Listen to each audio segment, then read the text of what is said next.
I was like, Max, we get paid for this? Like, No. What are we doing? Well, I mean, You not get paid in Mexicans. exposure. Yeah.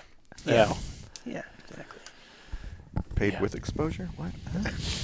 Yeah. Anyway.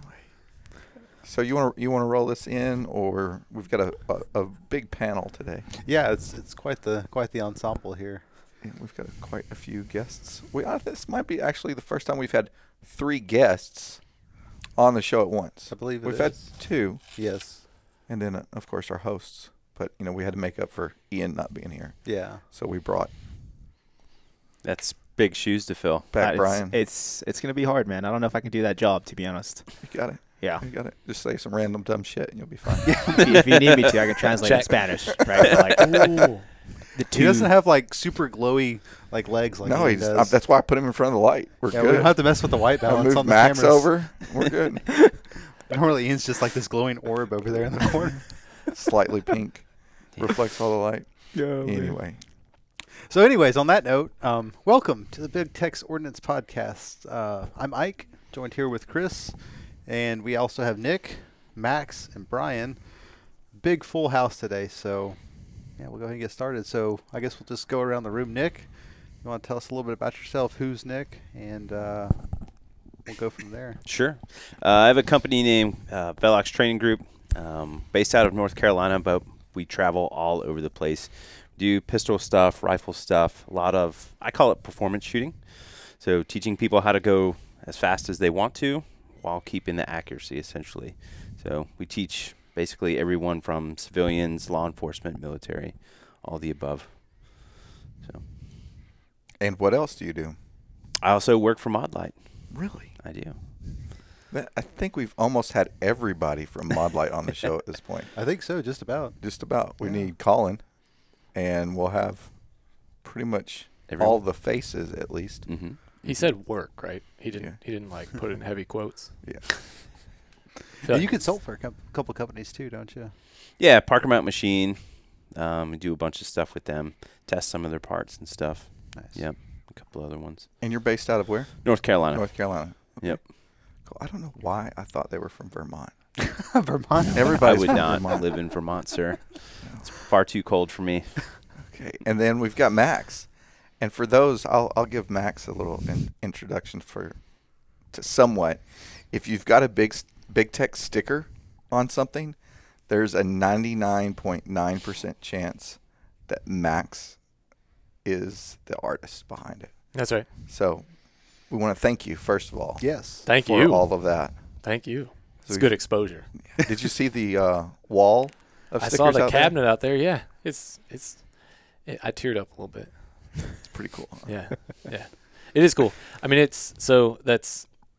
I by training am an industrial designer, and kind of worked in that industry for a long time, and I've been transitioning into more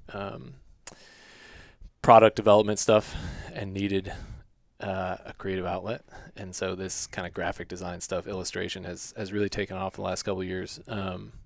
I started just doing T-shirts for like Nick and I and random stuff like that. And then it's funny, the Venn diagram of gun guys and artists is like 2 separate circles. There's like 3 of us that live in the ether in the middle there. So it's super fun. I really dig it. I've done some work for Bryan. It's it's refreshing when I get good requests for good art, which you guys have been good about so far. I was sharing with Bryan some of the things the last couple of days. Some of the requests that I get are truly bananas. But yeah, it's been fun working for you guys I've been doing art for you for like 2-3 years. Yeah. Yeah. I've been walking around seeing all my stuff around here. It's like, oh, I forgot I did that. But yeah, I've been shooting with Nick for since 2014. Yeah, it's got to be wow. almost 10 years. Yeah. Yep. That's wild. And then it's been one of those relationships where I see him do something. I'm like, okay, I know where the bar is now. I'm going to do that. And then I'll work on it. And I'll get there. And then I'll show up to the range to show off like, hey, dude, like, bring it on. And he'll have crushed something else because it hurts my soul a little bit. But yeah, it's been fun. I mostly shoot the local classes with him, but like you said, I've been designing for you guys for a while now. I figured it was probably time I come out and meet you. So Yeah, it's good to finally meet you in person, man. Yeah, I'm glad I made the trip. I told him I was coming along, and so he added 3 more people to the class. So I did. but yeah. Oh, man. And then last but not least, we've got Bryan. Yeah, thanks for letting me sit on this, guys, right? So I'm here as a student taking this class. Those of you who don't know me, my name is Bryan Velez. I'm the owner of SlideTech Training. I've been copping for like 11 years or 12 years now, whatever the time frame is, I forget. But I met these guys back in 2018. Nick wasn't there for that class, but I met Max there for a low light class I was teaching. They brought me out. And then I knew Nick was going to be out here, so I was like, yeah, like it's time to go to this class. So I'm just here as a student, man. Just hanging out. It's the last time you were up here. You were here as a student once again. Yeah, man. And then you've got here in a couple weeks, which this probably will air after your class, but we've got a low light or night vision class. That one's just low light. So it's a low light intro, 1 day handgun, 1 day rifle. Yeah. Okay. Which is, I think, what I took. Yeah. Yeah. Mm-hmm. Good class. Yeah. That was 2018. Yeah. Yeah. Yeah. It rained like the entire time. We were soaking wet. So there is gear that I have that still has mud on it from that class, like a significant amount. Well, that's a class for you, right? Yeah. Anytime I'm in town, it's probably gonna rain. Just how it You goes. picked that up from Will, didn't you? Probably. Is that It's just a curse. That Just it kind of rubs followed off me. on you. Everybody that works for Centrifuge Yeah. now just drags rain clouds around with them. Yeah, man. That's I can't get rid of it. Just follows me. Yeah. That's awesome. And so this is cool that all 3 of y'all have trained together before, and you're a training junkie prior to getting into the instruction side, right? 100%, yeah. I started off doing like 3-gun. Well, let me back up before that.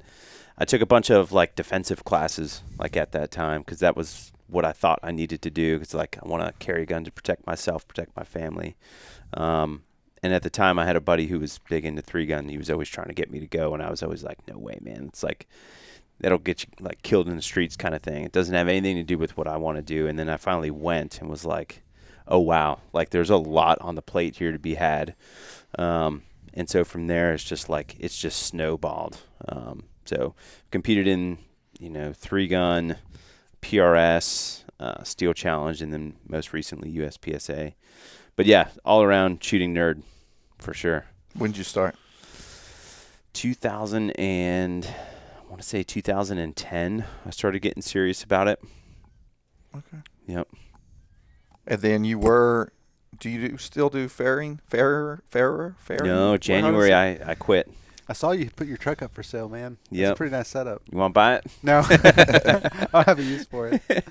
Those rigs are pretty expensive and not a huge demand for them. No, I mean you would think that, but there's a lot. There's a lot of horseshoers still. You could have brought it down here and probably a bigger Probably. Yeah, we could park it out front and put a for sale sign on it. Probably. But yeah, no, I don't do that anymore. I went full time with Mod Light, and then I do Velox stuff on the weekends. So 2 to 3 weekends a month I'm teaching too. And what's your role at Mod Light? I do the social media stuff, the marketing, and then product testing. So all of the new stuff that's coming out, like chances are it's been to my place and I've tested it and beat on it and all that stuff. And then all the social media stuff, for the most part, here lately has been a lot of, me taking pictures, doing videos, stuff like that. Is that stuff that you just picked up along the way? Kind of. I mean, like with my own Instagram page, like it's just kind of organically built, and I've just kind of like figured it out. So I think I've brought like some of that stuff, or tried to bring some of that stuff to Mod Light, to try to do a different, outlook on stuff. Try to make it, more videos, stuff like that, make it more intriguing. So how'd you first get in with Mod Light? Like how did that come to be? So in the very, very beginning, Corey and I have mutual friends that lived, where they live, California, yeah, I believe. Yep.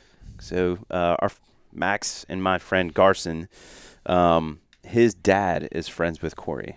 And so like we just chatted all together, and Garson told, Corey about me, and then me and Corey chatted on the phone, and he wanted to send me some lights, and I was like, no, I'm just going to buy them because I want to be able to say whatever I want about them. Yeah. So I bought them, and this was before they even were on sale. I bought a PLH and then the OKW, and I remember getting those things and was like, whoa, like this is quite the upgrade, dude. Like this is super nice. And yeah, I just went to SHOT Show with them after that, and then started working for them. Started off doing like customer service stuff, and then it's just kind of changed since then. Yeah, sounds familiar. Yeah, it's a good way to get in the door sometimes. And Max, how'd you get into shooting, man? I grew up with guns. I grew up bird hunting in Illinois, and then That's the hat, right? Yeah, okay. Road hunting for ditch chickens, baby. Yeah, I grew up bird hunting. It was my dad. We always had guns in the house. I was, as soon as I could hold one, my dad gave me one. But it was shotguns. It was 22s. I distinctly remember. He still is very not opposed to pistols, but he just doesn't shoot them much. We didn't have them. I moved back to Illinois then in probably about 2010, and started to get into it. And when I say get into it, I mean I bought the Magpul DVDs. Yeah. Oh, yeah. I think those things have gotten a lot of people in the shooting. Yeah. Dude, we talk about Magpul Every time. DVDs almost every episode. Every time. We've got to pull some strings and get Costa and Haley on the podcast at some point. We still see, I'd say at least one person in every class, you see something in their mechanics that you're like, that's from Magpul. But the gun training, shooting culture in Illinois is just, I don't know, it's kind of weird. You can go shoot a CMP match and slow fire at 200 yards with irons. But it's mostly like mag dumping in the woods, and there's very few trainers come through there. Very few schools exist there on their own. There's some up kind of by Chicago. But so it was just me kind of in the woods mag dumping. And then we moved to North Carolina for work in 2014, and I took my first class with MDFI the second week. Yeah. I got into town. These are my range pants, my yard pants, Yeah, my just all around. and they're jack of probably all the trade it's kind of pants. fashionable. Yeah. That's the kind of shit my grandpa used to ask my sisters. Do you buy those pants with holes already? Yeah, it costs more for those holes. Or not, but we'll go from there. So These are my painting pants. we got the audio. The audio is the important part. Mm-hmm. And you were talking about MDFI. Oh yeah, moved to North Carolina. Took my first class from Trek and MDFI. I knew that a big thing that I wanted to do when I moved here to North Carolina, which is kind of a shooting training mecca, was to really get into it. I did. I followed kind of a similar path to Nick in that I was taking a lot of defensive classes. I had a lot of that mindset. And then he actually made me start competing, and it's similar humbling experience. And mostly it's humbling, but I hate to lose to Nick. It just really, it really pisses me off. I don't like it. I'll beat him on a couple stages in a match, and that is the highlight of my week for a little bit. Then I have you a post really, that, I have you a keep really on- quiet ride home, Yeah. and I'm like, son of a bitch. you beat him on one stage out of 7, and you keep on sending him the scores throughout the week. Screenshots the practice score. Win's a win, baby. Yeah, frames it. yeah, I understand. So that's what's driven it. I still do some bird hunting back in Illinois and Washington, but that's just for fun. What kind of bird hunting? Illinois, lately it's mostly been quail. We found one little pheasant hotspot. I thought pheasants had gone from that area, but then up in Washington it's pheasants mostly. Yeah, cool. It's fun stuff. I miss doing it frequently. I know there's a covey of quail on your ground. Mhm. I've seen them. I see them all the time. And supposedly we're not supposed to have them in North Carolina. We're really not. Yeah, they're but supposed there's to be 20 going. of them. Yeah, I've seen them. Bob White's out there. Yeah. I'm gonna chase them someday. And Bryan? Oh, last time, same story, man. Just Magpul DVDs, right? So maybe it was like 2012 when I saw those things. Got out of the academy.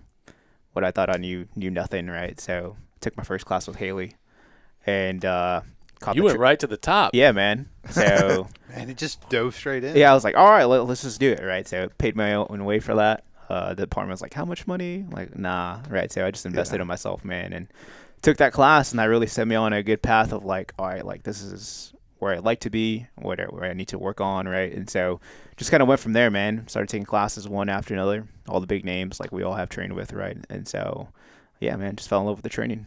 Yeah, same thing. And then just kind of rolled into, and we've, if you want to go back to episode, and I'll put the number somewhere here, whatever it was that we had you on, and it goes way into more detail about your background on that. Yeah. And what made you get from, so we'll go back to Nick here, unless you got a question. No, you go got right anything? ahead. What made you transition from taking classes and competing to I want to instruct? I started getting a lot of people asking for it, like a lot of people asking for it. And at the time, him and I had a mutual friend that had a little training business that we kind of got involved in for a little while. So we got to see like a glimpse of it. And I say a glimpse because we would do 4 or 5 classes a year. Like it wasn't a whole lot. And so there started to be like more of a demand, meaning like I would get more and more and more people like, hey, can you come out and do a class in Texas or California, wherever. And so that's kind of where I started to like branch off and do my own thing. It was just, a lot of people asking for it, to be honest. And was there one specific demographic? Was it people that you knew that you competed with or took other classes with, or just random people that were calling you up? It just seemed like random people, to be honest, man. Like it was just random people on social media like, hey, can you come out and do a class? And so I'm like, yeah, I could do a class. Yeah, let's do it. And I'll never forget like the first one that I did, I was thinking like, oh, I'll get like 2 people to come out to this. Like no one, like people said they would come and no one's going to come. And it was like full. The next one, full. And it was just like, holy smokes, man, like this is super cool.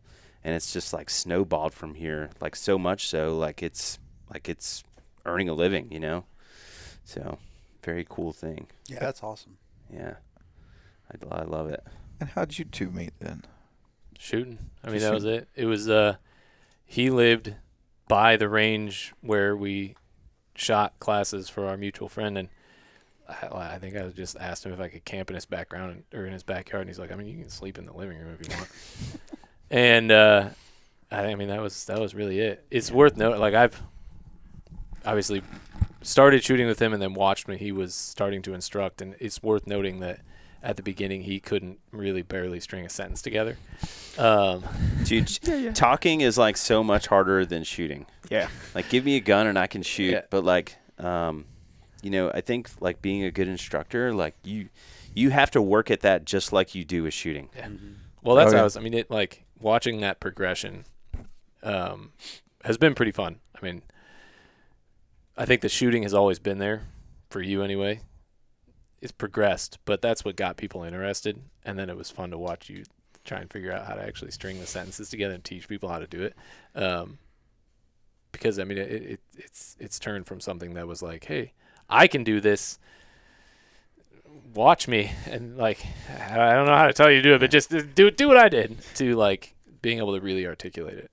It's been fun to watch. Well, I think to get there, like to get to that spot where you can articulate it, I think requires, at least for me anyway, required a lot of like R&D on my own, like going out and shooting on my own and like trying to figure out, like for instance, like take a class, like you took this class, right? Like this class should give you 6 months to a year's worth of homework. Yeah. And like go out to the range and like work on all of the stuff that you did in a class and like really, really try to figure it out. Because otherwise you're just saying what the last guy said who you took a class from. It's like, well, that's not good. But like I think exploring that stuff to that extent like really gives you like a solid idea of what you should be looking for and like what you should be like when you watch people, like What are they actually doing when they're shooting? And have you found that instructing makes you a better shooter? I think so, for sure. I think so. Because I think a lot of the time, like, you'll go out and shoot. I think when you get to a certain level, you know, like, you'll go out and shoot, and if something's going poorly, like, it's really easy to get, like, hard on yourself. And it's like, well, what would you tell a student that this was happening to? So I have, like, this inner chat in my head, if you will. Like, no, dummy, like, do this with the gun. Like, don't just get fucking mad. Like, do this thing. Like, do whatever you would tell a student to do. You know, I think they say you don't fully understand a concept until you can explain it to like a 5-year-old. Yeah. So, like, I know for me in other aspects, like being able to actually explain something, or, you know, or be able to explain it, helps me understand it a whole lot better. You know, I might think I understand it, but then I go to explain it, like, oh, I don't even know how to, like, I don't fully understand this. So.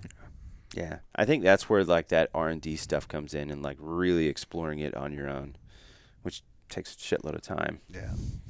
Yeah, I definitely saw back when I was doing a little bit of instruction that, like, different elements, you definitely, if you were, depending on what level you were teaching at, right? I did a bunch of basic, like, introduction to pistol, like, freaking, this is a trigger, right? Like, at a gun range, and you definitely get very focused on what you are teaching, and at that point, the basics, right? Mm-hmm. So, like, all of the basics were really, really hammered in every day, especially if you're doing multiple classes or one long class, you know, on that stuff. And I'm sure as you get into the more advanced stuff like you teach and tactics, like, that stuff is just continued reiterated in your head as you go through the day teaching. Yeah. I mean, as we often say, like, mechanics before applications, right? So once you get the mechanics squared away, all the applications part it becomes easier because you're not really worried about the mechanics, right? You have the performance side of you have the performance down, so you can really focus in CQB, low light, whatever that tactic is. Right. Yeah. It's just the basics upside down in the dark, hanging from a helicopter, right? Yeah. I recently saw somewhere somebody posted a picture. I don't remember how there was different levels to it, but, like, the advanced shooters are focusing on the fundamentals, right? Where the newer shooters are focusing, like, something that they shouldn't be focusing on, right? So I forgot how it goes, but something like that, yeah. We just posted a short the other day from John from Kinetic Consulting. Yeah. Right? Yeah, Mocha. Mocha Bear. And where he was talking, he's like, don't focus on the results, focus on the process. Because if you focus on the process, you're going to get the result that you want. Mm-hmm. And I'm like, that's exactly it. True. 100%. I agree. Yeah. So you teach in North Carolina, obviously, and then all over. What's your ratio? Is it, like, mostly North Carolina, or how much do you travel? So historically, we've done a bunch of North Carolina classes, but this year, I started scheduling this year about halfway through 2022, and, like, this year just filled up, like, really, really quickly with travel classes. And so we just didn't get to do as many North Carolina classes this year. Next year, I'm going to try to do more because I have a 9-year-old and a 4-year-old. And so, like, it's tough, man, to be gone a lot. And, like, you know, they're only that age for so long. It'd be different, I think, if they were teenagers. But yeah, they're going to be out doing their own thing anyways, you know. Yeah, exactly. So I'm going to try to do more North Carolina classes next year. Maybe, I don't know, maybe 10. And then 15 to 20 or so travel classes. That's a lot still. That's a lot of travel classes. It's a good amount. That's 2 a month. Yeah. Yeah. Wow. Yeah. It's a good amount for sure. And then so to deviate just a little bit off of it, Max, you mentioned what you did, right? And we've kind of focused on you but can you go into a little bit what you do in real life other than I can go very deep into it. Right, like, but not like don't into the details. Yeah. So but that like, leather couch. Yeah. And he's behind the camera. Yeah. So I mean, I went to school for industrial design, product design. I've worked in mass retail, either on the vendor side or on the mass retail side for the last 12, some 13 years, however long it's been. I originally started doing kind of gift and home org stuff for a small vendor, and then for the last almost decade, I was with Lowe's on their private brand side, and worked on everything from. I mean, I designed all their Christmas stuff for a while. On the private brand side, which most of that stuff is. And then my focus for the last while has been on their hardline side, so patio furniture, tools, the Cobalt brand. It was a lot of work. It was a lot of stuff. I did everything from tools to like doorknobs and everything in between. And it was a mix of industrial design, and then I was leading a team, so it was a lot of product development, project management, stuff like that. And then just this year, I moved back onto the vendor side, and I'm now the VP of product development for one of the big patio furniture manufacturers. So, cool. It's going to be fun. It's a smaller company in the vendor matrix. We're still a really big company, but so I've got a lot of stuff that I want to do, but it's a role where I don't like to not be able to make decisions, and I don't like to not be in charge. It just bugs me. It bugs me. In a big organization in mass retail, it was like I knew what I thought needed to be done, but good luck. They wouldn't make me CEO, believe it or not. Damn it. Yeah. Hate when that happens. Gosh. Yeah, fuck those guys. Yeah. But so I have an opportunity now at this new place to really start making some decisions, and it's a great job. There's been a lot of travel for that too. I will be in the People's Republic of China at the end of this month, which I've not been back to China. I haven't been to China in 3 years, something like that. So that'll be an interesting trip. I mean, nobody that I know or have worked with has been to China in the last 3 years. Yeah. It was a regular thing. So I don't really know what to expect with that trip coming up. It's going to be very different. I hope you make it back. You and me both. Yeah. We need to send you some big tech stickers so you can slap it on. Slap them on stuff. Yeah. Yeah. It's going to be weird. I mean, the geopolitical stuff is very, very different. Obviously, their internal politics are very, very different now than they were back when I was going in 2017. It'll be an interesting trip. I'm looking forward to it. I also hope I make it back. Yeah. It's I don't want to be in China jail. I don't feel like China jail will be a whole lot of No, fun. I don't think so. You'd definitely stick out. Yeah. Well, it's you Max stick out is no matter tall. what. First off, Yeah. Well, it's nice. They don't do lines in China. They just, I mean, truly, like when they board a They plane, do bumps. oh yeah, they just. You're go. talking about. Oh, Yeah. Yeah. Oh, sorry. So, They but don't use like, bills, they use yen for the. yeah, That's right. yeah, That's right. different. 100 yen. Yeah. Yeah. The big one. Yeah, Yeah. roll it up. It's nice to be tall. You can see over the Yeah. crowd and go where you want to go, which is great. But yeah, you do stick out. People take your picture and stuff walking down the street. It's really weird. They ask if you're like a basketball player. I was Yeah. literally going to say that. Yeah, yeah.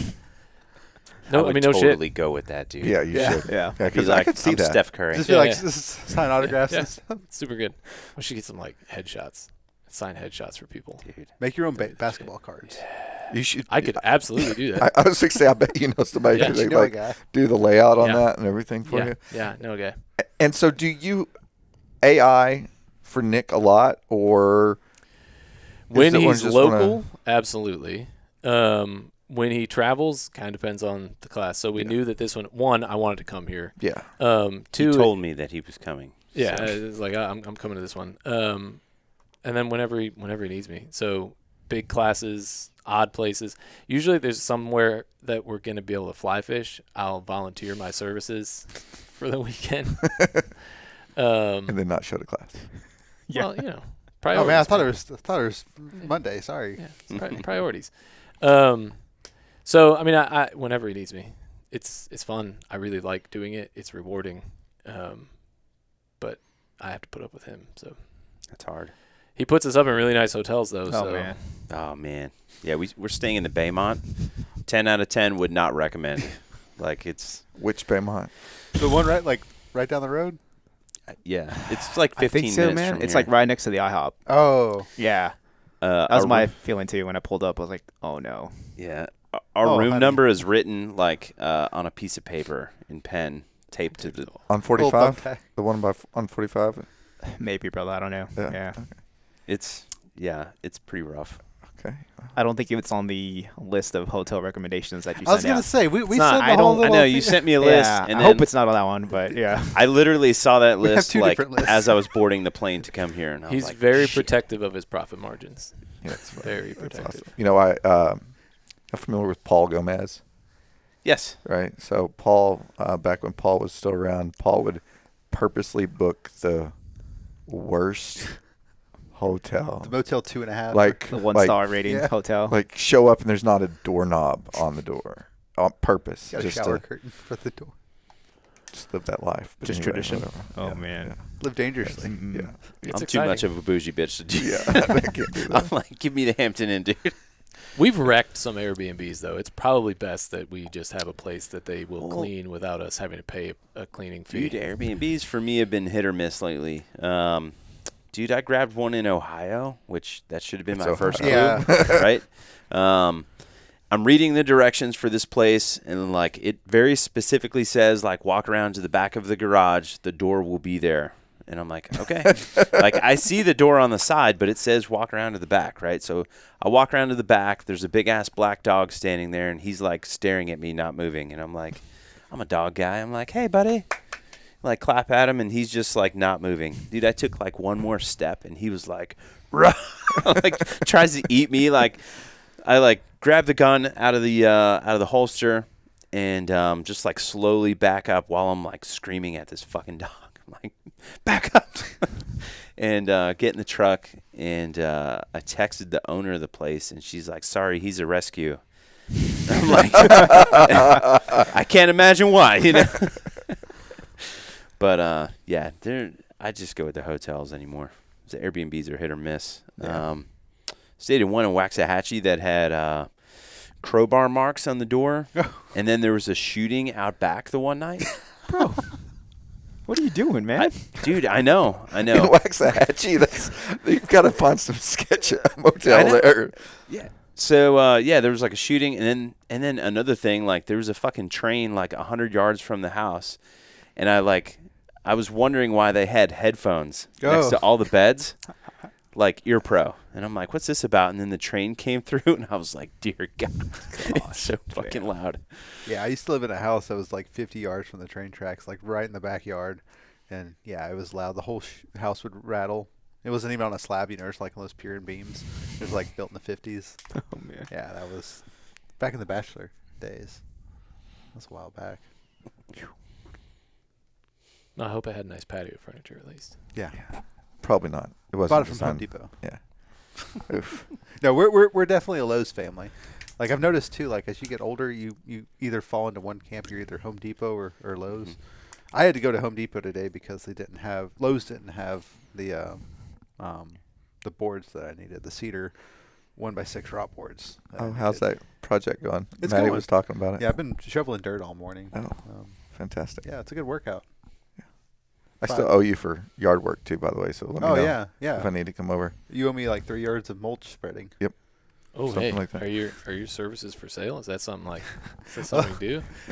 we have Big Tech's landscaping service. All right. Back Yeah. in 2020. 2020 when we put our old house up on the market. Ike and Ian and my father-in-law came over and helped fix the yard before we put it up. So it was a lot easier for 4 dudes to do it in Yeah. 4 hours than 1 dude to do it in 2 days. Yeah. You know, so one of those deals. But yeah. So it's probably up to 4 yards now with interest. Yeah. Yeah. Yeah, for sure. Just holler at me. Dude, interest You know rates are where- insane. You know where I 4.5. work, so. Yeah.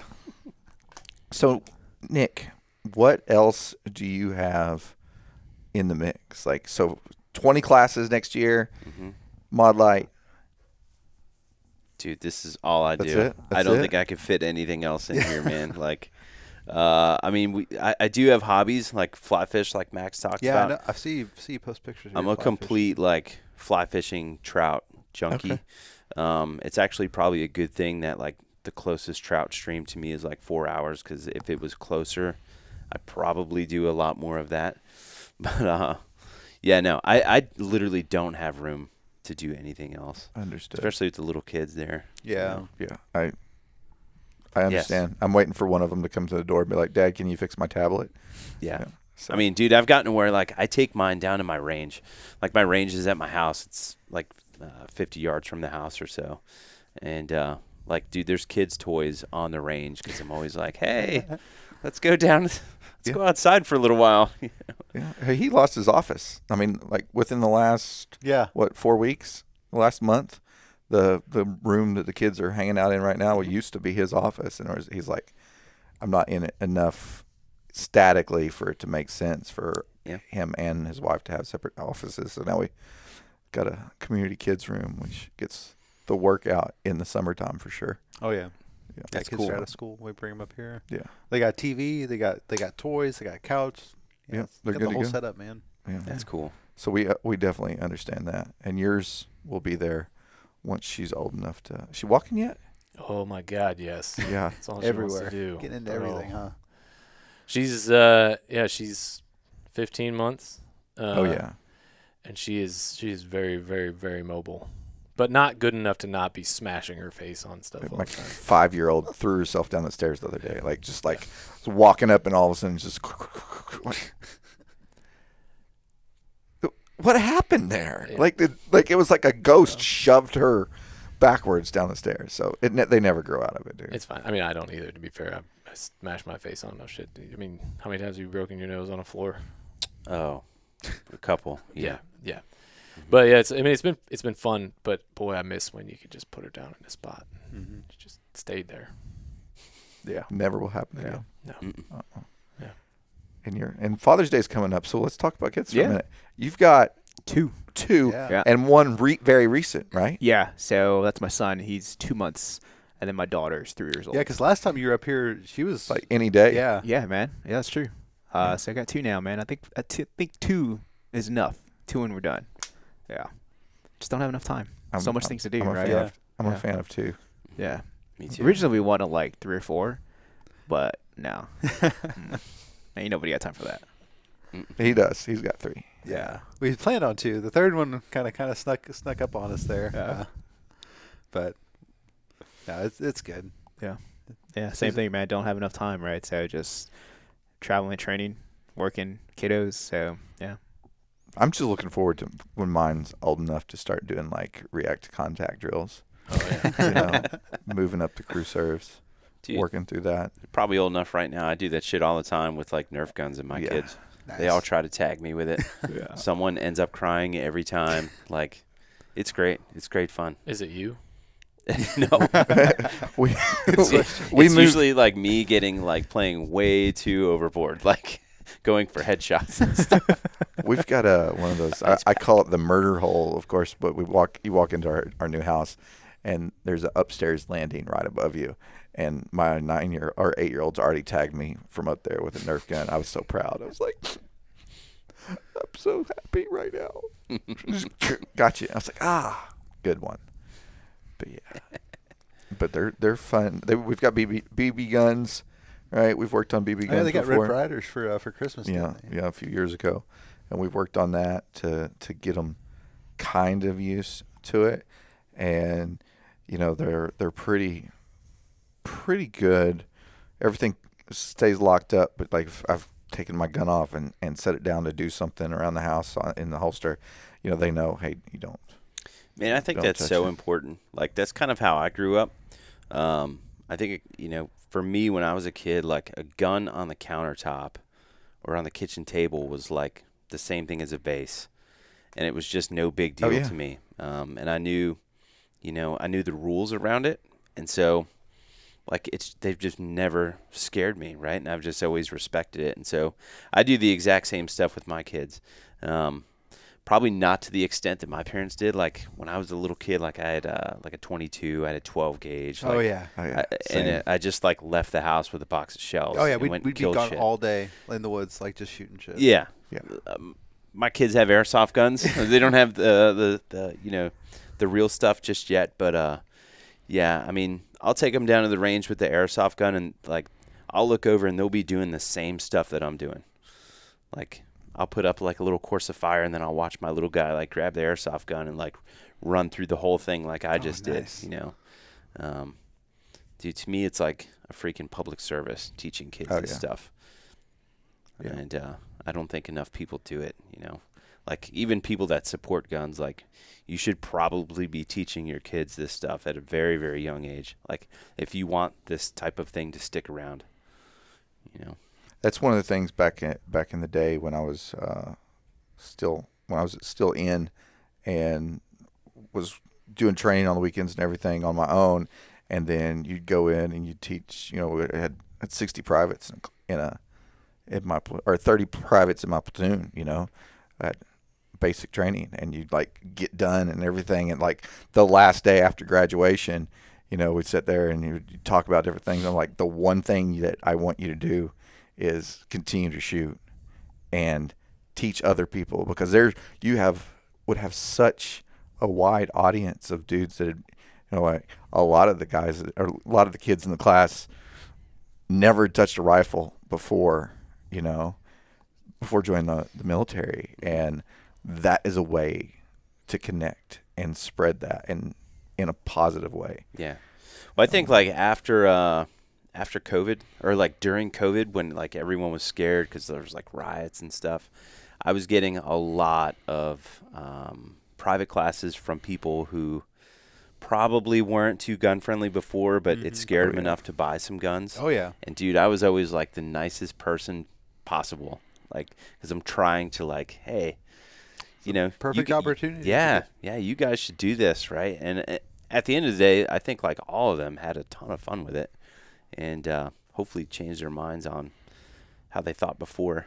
I think, you know, they just understood it better now that they learned a little bit. Yeah, because we saw a lot of people that otherwise never would have like been interested or ever picked up a gun or wanted to buy a gun, but saw a lot of that during you know, COVID and a little bit post COVID. Yeah. You know, during that. So hopefully a lot of them stick around and are a little bit more. I think a lot more like once they actually got into a little bit.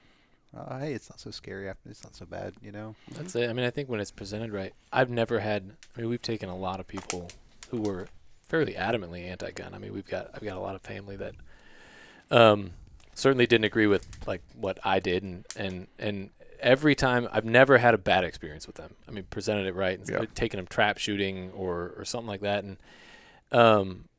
I've never had someone not have fun. And like, I don't expect you to go home and buy a bunch of guns, but as long as you can come out here and understand that like this is not what it is portrayed to you as elsewhere. Like, it can just be fun. It's not this like tactical roll around in the mud thing all the time. Hey, it can be. Go to his class and you probably roll around in some mud. Not all the time. Not all the time, all right? But it can also just be like, it can just be fun. Yeah. You know. And I feel like that kind of, it takes some of the mystery out of it. Yeah, I mean, I've never had a bad experience. Everybody has fun when it's presented right. Yeah.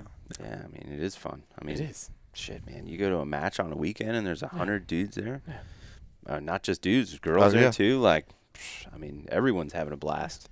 I think matches are a really good way to get people into it, because every match I've been to, everyone's been super helpful. You know, like if you show up and you're brand new to it, like there's a bunch of people that are willing to loan you gear. Like they'll go out of their way to make sure you have a good time.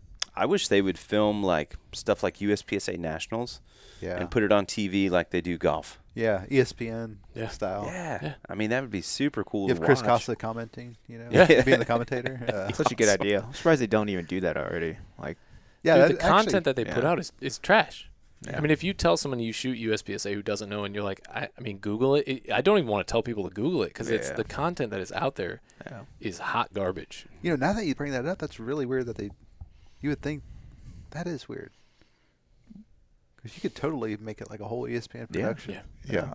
I mean, what's televised right now? The Bianchi Cup? Yeah. That's always on some random weird, you know, cable channel that you don't get, like ESPN the Ocho, right? Like it's on some ESPN weird. 27. Yeah. Well, they've done. like- I mean, You should have Top Shot. Top Shot. Yeah, even Top Shot was even cool. Yeah. Three Gun Nation had like Mm-hmm. a fairly decent size They following. had Nationals on there. Yeah. Yep. There's no reason it couldn't be. It couldn't be like. It's all the corporate sponsors. Nobody wants to pay for advertising on it, and then the dudes that would pay for advertising we can't afford that type of advertising, right? Like, we'd love to sponsor it, but like we don't have $2 You're million not buying to. a 30-second ESPN spot. Yeah, Yeah. not happening. Yeah. So Need to sell a few more mod lights. Yeah, a couple of those. yeah. I mean, I don't like to take it less serious than it is, but making it a game, like that stuff is just fun. Trap shooting's fun. USPSA Oh, yeah. is fun. PRS is super fun. I mean, even I'll take my wife out. She's not into it. She doesn't mind it, but we've got a really cool at my range. We've got a really cool 22 range with like every kind of 22 steel you could have, poppers and swingers, and it's like a carnival game. And she can sit there at the bench with a 22, and she just, I mean, she'll burn through one of those little 500 round buckets. Just sit there and plink. Oh, yeah. She has a blast because it's just fun. It's like a carnival game. Which, you know, like I said, I don't want to. It's still a serious thing, but like it can just be fun. Like you can just have a good time with it. Well, it's like the most American fun that you can have. Yeah. Yeah. You know, I mean, shit, man. What else is there? That's like that American. Like I'm gonna put 10 rifles in the back of my truck and go to the range. Like, SBR silencers, the whole shit, and just go blast. Like it doesn't get any better than that. The funny thing is, it all translates. I mean, she'll take her time. She's not fast, but she shoots little plinking things with a 22. And then we're out there with one of my old coworkers. He's got a son in the Navy, and he's a gun enthusiast, right? And we went out shooting, and we were at the 100 to 200 yard range. They have a 200 yard. They have a couple gongs at 200 yards, and he was shooting at 100 yards with a rifle with an optic and like having trouble. And Katie grabbed my 300 blackout with a red dot and just like stood there and was plinking the 200 yard gong like with very little issue. And it was the proudest I think I've ever been as a husband. I think girls pick stuff up way faster than we do. It's amazing. Like dudes attack stuff like like with the ego. And like if you tell a girl like, hey, you just like put that red thing on it and just press the trigger, and they're just gonna do it. Like I see it with my daughter. Like she'll do the exact same thing, but like not dudes, man. Like we can. They're tension free. Well, yeah, and like we can watch a John Wayne movie and we're a fucking cowboy. Yep. Like don't tell me how to do it. Like I know how to do it, right? No. Best new shooters.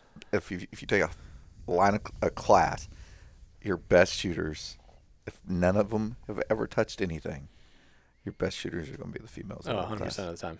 Yeah. Because they're going to listen to you. Yeah. Well, the guys are born knowing how to shoot. Yeah. Like it's. Oh yeah. We know how to do shit. Yeah. it's on our DNA. Yeah. You know what I mean? Yeah. Just don't teach your own spouse. And that's the bullshit. Katie will still credit you with teaching her how to shoot a pistol. What can I say? I'll take it. Yeah. Yeah. It's wrong. Damn. Yeah. I need to get my wife back into the class. Yeah.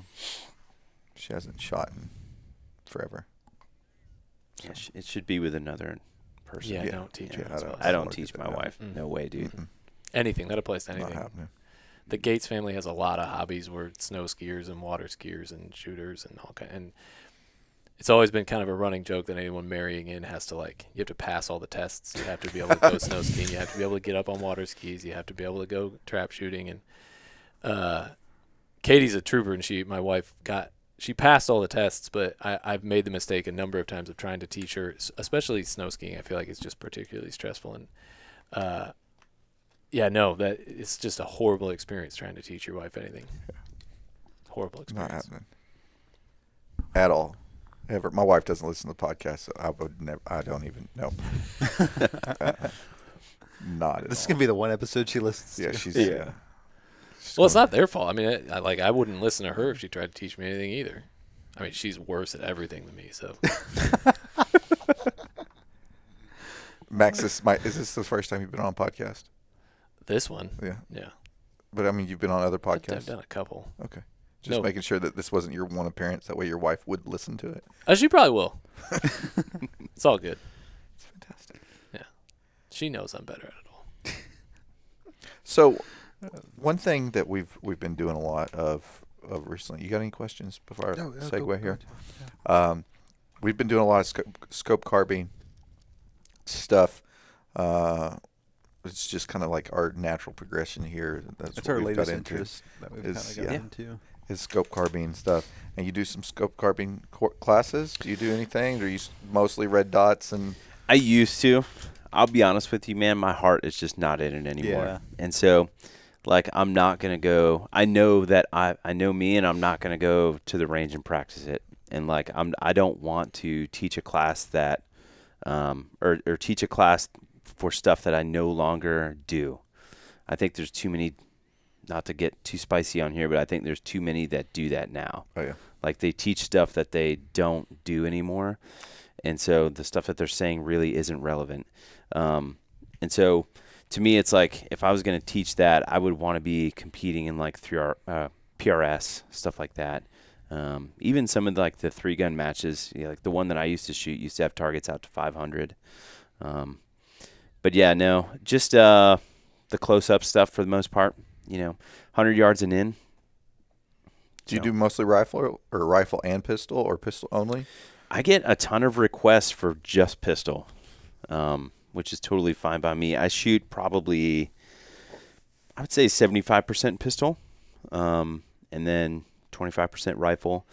And that's kind of by design. I feel like if you are a really good pistol shooter, chances of you being able to shoot a rifle pretty good, pretty high. But like there are dudes that can really shoot a rifle that probably can't shoot a pistol. Oh, yeah. I don't think that it goes both ways. It only goes that one direction. So Absolutely. it's definitely pistol heavy for me. But yeah, I still do rifle stuff. Like rifle stuff to me is super fun. Super, super fun. But yeah, I try to compete a lot in USPSA, so it's heavy in pistol. What class are you? What are you focusing on in USPSA right now? I do carry optics. Okay. I'm an M class shooter. I'm actually like I need 0.3% to make GM. It's super annoying, but yeah, M class shooter. I'm like top 2 M class shooter in the country. What are you shooting right now? Like USPSA and then like your normal like class gun? Are they the same or do you have It's the same gun. Yeah, I just shoot a 5-inch full size PDP. Nice. The only thing I do to it, I put a 15-pound recoil spring in it, and then the Walther Dynamic Performance trigger. That's pretty much it. Put a dot on it. And What dot are you running? the new Hollow Sun actually came in yesterday. I was able to get that thing zeroed. But for the most part, I was running SROs. Okay. So you got SROs have been great for me. Mm-hmm. By saying the new Hollow Sun, that doesn't narrow it down. The 507 comp. Okay, the It's the 507. SRO-esque. Yeah. It's got a big window. Yeah. It's Enormous. I would say it's just as tall, but it's definitely wider. Yeah. Like by a good little bit. I haven't looked through one yet. I've got it out in the truck. Yeah, I'm You gonna can have play to with check it. We that need out. to. I need to order some. Yeah. Yeah. Probably You should do. order those. It's dope. I mean, to me, it's like I'll buy one. I'll buy 2. yeah. I mean, SROs, like I say, have been great for me, but they're what, $550 or something. I mean, if that Hollow Sun 507 comp is going to be what, 400 and change, $400, it's Yeah. like, well, I'll just buy that. Yeah. And available. And available. That's your big Yeah. thing. We Yeah, the just SROs, man, like they'll come in and then they'll be gone, and then it takes a while to get them Yeah. back in. yeah, we'll have them sitting for a while, and then all of a sudden they'll all be gone because everybody had them and they kind of dwindle, and we might be one of the last remaining bastions of SROs out there, and then they're just gone. But the Hollow Suns, we can typically get a good supply depending on what it is, and the new EPS carries, we've been moving a lot of Those are cool. those, and I want to put one on my 19. Yeah. I think we need to do a video on installing, and then I need to put one on Yeah. and just That's a keep good it. idea. Just keep it on there Yeah. permanently. my battery died on my my 407 or 507, whatever is on my 365 XL the other day. I'm like, and walked over and picked up the EPS carry, and like. Ian's like, what's going on? I was like, my battery died. He's like, you don't need a new optic, man. You can get a battery. I was like, well, thanks for being the voice of reason, dude. I like the install video idea. It's like, dude, we see stuff come apart all the time, man. All the time. Like people trying to zero a rifle, and it's like, can't get it zeroed. And I'll walk up and like, and the red dot is rattling, or the scope is turning in the rings. Like, and I'm not saying that they're dumb. It's just they just don't know, how to properly install stuff. So, yeah, I dig that idea a lot. Yeah, well, the new EPS carries, they I don't think, I have to reconfirm this though, I don't think they send you any screws that will actually work on like a Glock 48, or MOS, because the screws are too long. And then like way too long for everything. So Like, you that was the gotta problem with like the chop 'em. RMR and the MLS. Like when those first came out, like the screws that were with the RMR were too long or the wrong size for an MOS. Yeah. And the ones that they gave you with MOS were the wrong size as Yeah. well. So like you'd have to go buy your own screws. That's what we started carrying our screws, sold them for like 99 cents. And they're better screws. Yeah, just so because people, you had to buy those. Trijicon didn't give them to you, and Glock didn't give them to you. You had to go buy them from I ordered some screws. So Yeah. we've got this new screws for the EPS carry. I didn't know But you you carried do. optic screws. Yeah. Yeah. The Yeah. Torx. We got the Torx ones that are less likely to strip than the Hex. So Dude, I want to grab like a bag of those things before I leave. And we've got paint It's like pens now too. yeah, For people listening, like they don't last forever. yeah, No. yeah. And they're cheap enough. You can just every time you Yeah. take them off, just throw. Why it away. wouldn't you? Treat it like a roll pin. If you install it once, just throw it away. Yeah. Yep. Why wouldn't you? Mhm. Interesting. So what do you got coming up in the future?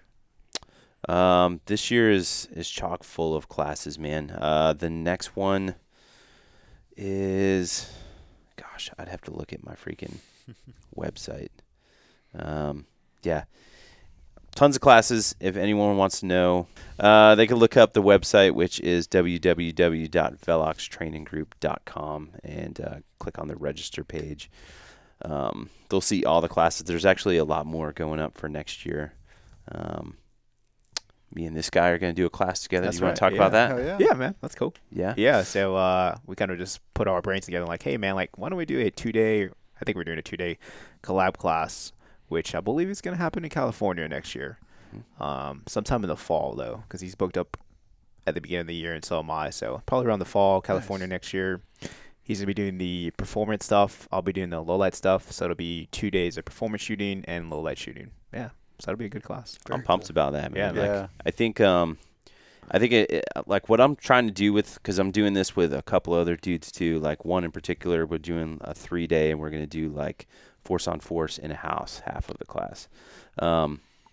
But like the first half will be doing like the performance type shooting, and like I feel like if you can get those type of skills to be subconscious, and like this is what I'm trying to show people, if that is subconscious, then going with this guy should be like freaking cakewalk. Then you could just focus on exactly what he's talking about and not having to worry about like actually hitting shit.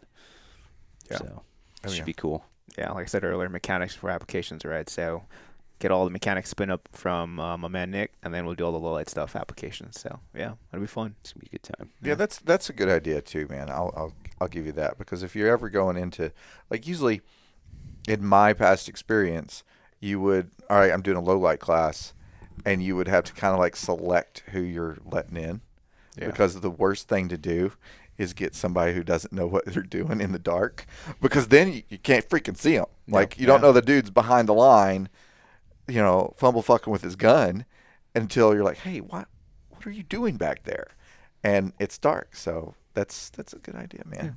Make sure everybody is at least on the same basic skill level before you ever go into it. Yeah, and you'll get both teaching styles, right? So if you haven't trained with Nick, you haven't trained with me, right? You'll get the blend of both of them. Mm-hmm. And then we like to crack jokes on the range, right? So it'll be a good time, right? So, but that's the best part about it. You know what I mean? Like if you're not laughing, then I mean, I'm sure you're still having a good time, right? But like I believe humor is super important in training.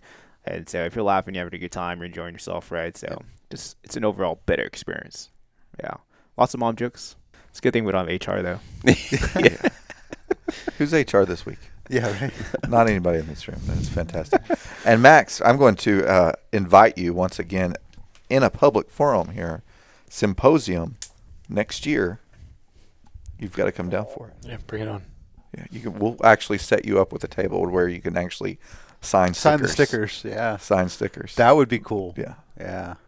I could do some like live art creation on the site. Yeah. So speaking of that, like I know you got a full-time job and stuff, and you're doing some design for a couple different people and like us. Are you accepting new work? Like, can we refer people to you? Always, man. Or- So, I mean, it truly is. I mean, it's my creative outlet. I'm not paying the bills with it, but it's nice. It's nice work. The only things that I'm hesitant to take usually are like one-off jobs that are like, and I don't like, for some people they're like, this is my company logo. This is the biggest thing I've ever, asked for, and this is going to be huge. And for me, it's like $150 job. And it's like, it's kind of hard to get excited about it. But when I can partner with a company or partner with a couple guys or partner with a guy who has, kind of some ongoing needs and things that I can get excited about. And that's not to say that every one-off project isn't exciting. I mean, there are some one-off projects that I can get really excited about when somebody sends an idea my way that's like, okay, that's going to be fun to draw. So I mean, it's pretty rare that I'll turn anybody down. I may just overquote and see if they let it kind of take care of itself. Yeah. Hey. If they'll pay the quote, bring it on. Yeah. Makes it interesting then. That's right. It's, I mean, I've done some really fun packaging work recently for a couple companies, and that's been really fun to kind of rebuild what the consumer is going to see for that company outside of stickers and stuff like that. So, but yeah, I mean, I'm always. Where can they find you, or how get in touch with you? Instagram. That's really it. So that's, I mean, I've always kind of wrestled with how Just slide serious. into those DMs. That's basically it. I've got Iceman design, and then I've got the double feed dude, and I answer on both of them. But yeah, I'm always open for business. So if everybody knows that you've done most of our stickers, I mean, like 99% of the stickers, there's actually a bunch of unpublished stickers that we either haven't published or we weren't allowed to publish, or we're like, that's funny as shit. Nobody else will get it, so let's hold it, or that's offensive. That is way too offensive to publish. But like, still, I don't think anybody's got Dirty Mike and the Boys yet. Like, I think we've sent them out. Yeah. Like, but I don't think anybody's like came out and like figured out the layers and depth of that sticker. There's layers to this shit. There's layers. Yeah. There's so many. There's a lot of layers and a bunch of different stickers. Yeah, like there's a lot of the Jesse Ventura penguin. Yeah. Right. Like, there's so many layers in that it's not even funny. You've done other companies can you talk about the other companies? Like did you do Badger's packaging? Yep. Yeah. Yep. So Badger's, Theorms, I'm working with, I think I can say, the guys at 100 Concepts right now on updating some stuff for them. They've been super fun to work with. Wonder how they got in touch with you. Huh. It's so that stuff's been super fun, and then I've been doing art for Modlight for a long time. That's how we found you. Yeah. It is the sticker stuff, man. Yeah. Like, That's what does it. it's unbelievable to me how excited people get about them. I mean, I love it. It's super fun for me to draw this stuff. And I mean, half the time, like some of those really, really inappropriate, even the less inappropriate ones, I'll be drawing something and Katie will walk in and be like, what's wrong with you? Like, what goes through your head? Avocados? Yeah, What? I don't know what to tell you, man. But yeah, I mean, those packaging, I also did, I don't know if anybody, if anybody follows Theorm's Instagram, he's posted pictures of his Overland. Oh yeah, I did that vehicle wrap. Super fun to do. Arguably the most stressful experience of my like freelance career, because most of these are like they're sticker orders, right? Like if they don't come out perfect, if the colors aren't perfect, what are you out? A couple $100 for that pack of stickers. I send him these designs, and he's like, all right, I'm taking it to the shop. I was like, what? Hold on. Yeah, you don't want to get, like, a proof? Nothing? No? We're just taking it to the shop. And then he sends me pictures of it, and it's printed it. It turned out gorgeous, but it's like you're taking your gorgeous Lexus to the shop and just slapping it on there, huh? Okay.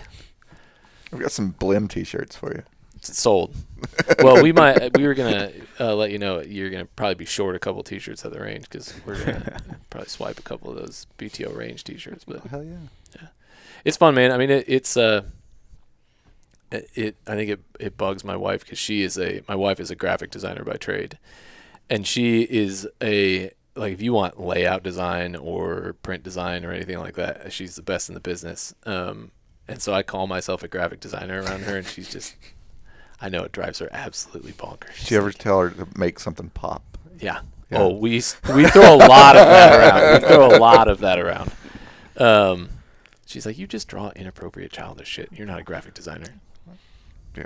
Josh from Beyond the Brand emailed me one day back, and he's like, never, ever, ever, ever, ever fucking email the girls that again. Never say just make it pop, ever. Because I was, you know, I was out of ideas on something. I was just make it pop. No. Bro. Oh, bro. That is client from hell stuff.